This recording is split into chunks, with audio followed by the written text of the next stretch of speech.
If you are juggling, you are in the arena. You are performing.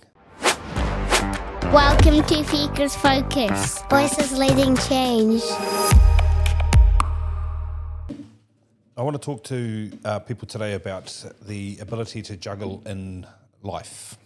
I saw a really cool podcast with the Between Two Bears boys, and in particular Stephen was talking through the struggles of juggling work, whānau, and obviously the personal realm, and making sure that he didn't feel that he was letting people down or realising how much mahi his wife did to support their whānau and things like that. And I really had a good opportunity to drill down into those thoughts myself and came through with some conclusions built around this. So I want to help people understand that the juggle was necessary, but we actually have a major role when it comes to being involved in the juggle. So if we're thinking about a juggler who is juggling three figurative balls, I liken the three balls as being whānau or family, business, and our own personal well-being and health. When you think about it, when you put it in that realm, it is terrifying to drop the balls. We don't want to drop any of them. We don't want to lose the flow and pressure on the actual juggle, so that if in the instance that you get it wrong, you drop the ball and actually, unfortunately, it feels like you're letting people down, or that it's going to damage the outcome of that individual ball and what it means, whether it be your whānau, your business, or you as an individual.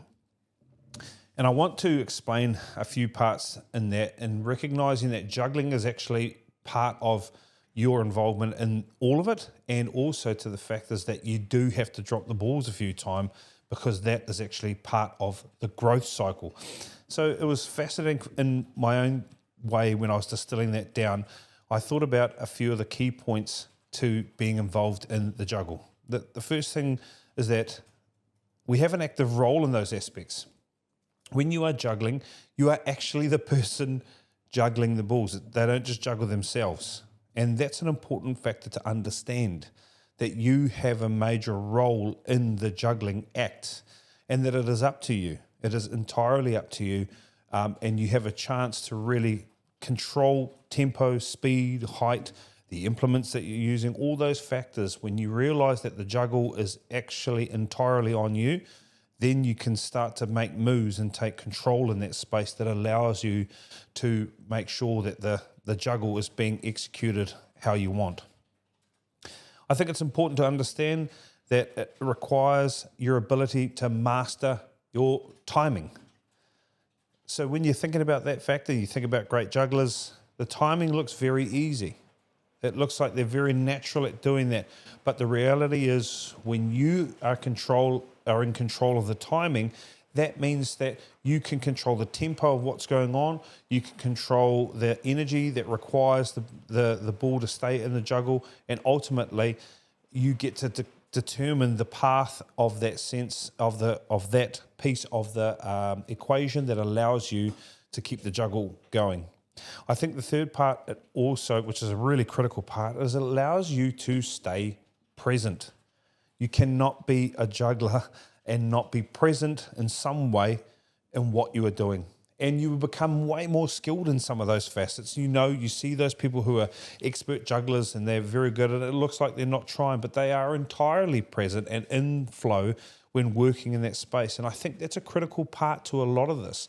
You need to understand that the ability to stay present allows you to continue to work on being an expert juggler. Why is being present so important and critically important to me? There is no use looking back at things that have gone on and wondering, oh, hey, you know what? That's horrible, and I'm going to carry that sort of trauma or energy that experience gave me in the past. And there's also no value in carrying huge levels of concern and worry in the future, because actually that's still not going to inform you to be a better juggler as of today. When you stay present, when you stay in the moment, it allows you to actually take the lessons from the past and to, yes, certainly distill down what are some of the incoming factors that could affect our ability to juggle in the future. But you get an opportunity to just stay there, present, and continue to execute on the juggle.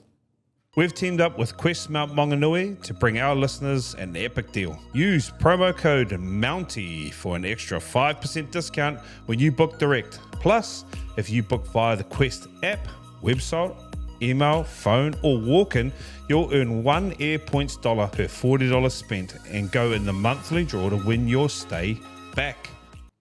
And the last thing, and one thing that's really important to me, and I'm going to go a bit further into this. If you are juggling, you are in the arena. You are performing. I think this is a big thing. I'm really a big advocate for people getting out into the arena and having a go.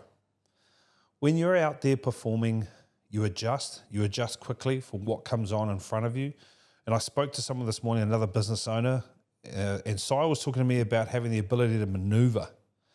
If you are not in the arena, having a go yourself around all those sorts of aspects, it means that you don't have an opportunity to improve, to look for ways of growth, and to also have your performance analysed by others, whether it be critical or not, that allows you to improve your product as an individual, as a group, as a collective, and overall the performance of either yourself as an individual or the collective performance. That's important. The other factors about being in the arena, that's important to me because I find that a lot of people, if they can get past their fears, their insecurities, their factors around, oh, no, that won't work, I can't do it because of this, I can't do it because of that, oh, no, I don't have the money yet, or, oh, the timing's not right, all that sort of thing. If you are in the arena, you have got past all of that. That's important. That's important to see and understand and recognize. If you don't recognize that you have broken through and you are in the arena of performing, you have got past all that sort of level of excuse, that low level of excuse that stops you or inhibits you or holds you back. And that's actually a very powerful moment in your own psyche that will allow you to take on the next challenges with way more gusto. This country is a beautiful country for people to go out and have a go at things. We are small enough in a way that allows us to really dig in. We can reach out to people who are in our local communities that are in the arena already, and they can offer you advice and guidance and support and pat you on the back when you're doing really well and kick you up the backside when you're not, because the community is so small. We are a small country of 5 million, and we can absolutely dig into those groups of people throughout our country. One factor is in that space, when you're in the arena, you always bump into other people that are in the arena. That's critical. That's important to understand. There are lots of people in similar arenas to you too. That's the best thing. When you get an opportunity to go in the arena with people that are in the same arena as you, you start to pick their brain and learn and understand how they move, how they maneuver, and ultimately how they juggle so that they can move themselves forward. Also knowing there are other arenas out there, that means that you can be up there performing and competing. Isn't that a great thing? Isn't that the aspiration for most of us, is to continue to get into different arenas so that we can continue to test ourselves and challenge whether our purpose in life really measures into those spaces and allows us to add value to the communities that we serve? That's the cool thing. Breaking into new arenas, going in, having a chance to go and see those arenas. With social media today, you and I can plug into any business in the world, any business, and see what's going on, because A, businesses are willing to tell people about the arena that they are in, and B, the ability to see what's going on through social media, through YouTube, all those sorts of things is almost unprecedented. And in that scenario there, if you are a performer, there is always an opportunity to level up and go and perform in other arenas. And I really love that. So in that setting alone, as a juggler, if you are out there in the arena performing, you are doing a great thing.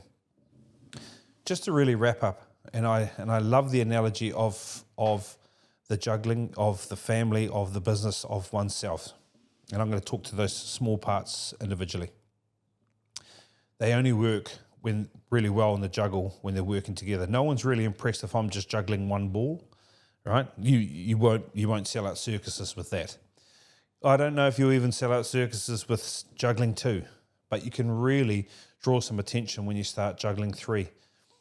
The pull is really real, I remember, when our children came along, I was eager to get out and build business and build what we were doing, but the pull back to get home and be with Courtney and be with the children, it was equal.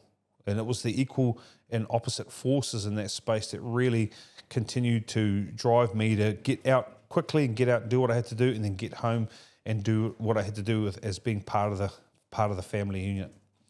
I also think when you come back around to the business, the emphasis on all my job as well, because I was like this as a teacher, as principal and things like that, the emphasis to get in, do really well, be effective, be efficient, and carry on being part of that team unity and making sure we're bringing value was really prevalent.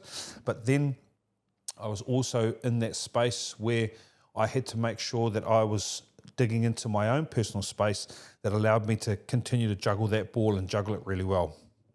I'll end on that. I think the ball that most people really forget to worry about is the personal ball, the one that involves you as an individual. I want you to make sure that that's the first ball that you start juggling with. I think that's an important part. I think it's an important part that you realise that the first ball, if you're just starting juggling and you're just going to do a one-hand juggle with one ball, the first ball to start juggling is the one about yourself. Dig into all those factors. Start to make sure you realise that there is parts of you that you need to work on, and that you can also start to realise that there is absolutely an arena out there that you deserve to be part of. I think that's an important part. I want you to understand that if you can take that one ball and just start to put on some level of show for yourself around juggling your own personal growth, your own personal development, knowing that you deserve as an individual to be part of so many different arenas that have a worldwide impact, then I want you to pick that ball up and go out and do it. Get started. Just try. You're going to fail. Get ready for that. You're going to drop the ball. Get ready for that. But the ball will just bounce, you pick it back up, and you go again. And that's what I need you to do for yourself, for your whānau, for all the other aspects of business or your career or anything like that, is just pick the ball up and start juggling up the wires.